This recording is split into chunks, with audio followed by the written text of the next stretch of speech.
Afrika. Afrika.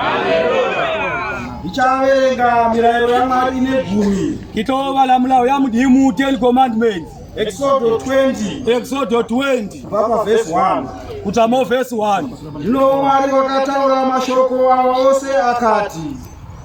Ndini Jehova Mwari wako wakakubvisa munyika yeIjipita muimba youranda.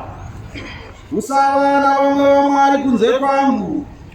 Usazviitira mufananidzo wakavezwa, kana uri mufananidzo wechinhu chiri kudenga kumusoro, kana wechiri panyika pasi, kana wechiri mumvura pasi penyika.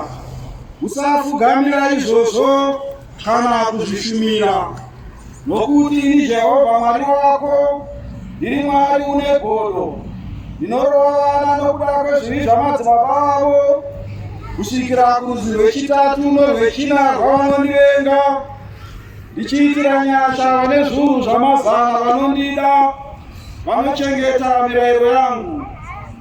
Usareva zita raJehovha Mwari wako pasina, nokuti Jehovha angaregi kupa mhosva unoreva zita rake pasina. Rangarira zuva reSabata kuti urichengete rive dzvene. Ubate mazuva matanhatu uite mabasa ako ose, asi zuva rechinomwe iSabata raJehovha Mwari wako.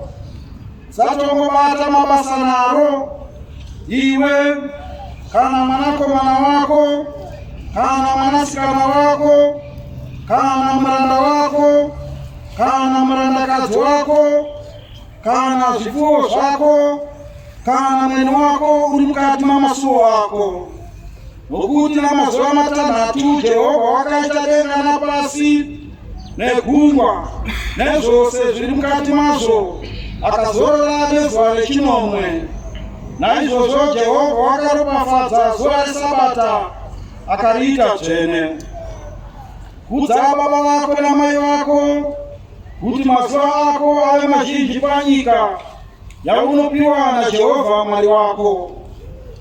Usauraya, usaita upombwe, usaba, usapupurira wokwako nhema, usachiva imba yokwako, usachiva mukadzi wokwako, kana muranda wake, kana murandakadzi wake, kana nzombe yake, kana mbongoro yake, kana chimwe chokwako. Kudzai Jehovha. Amen. Kudzai Jehovha. Hallelujah.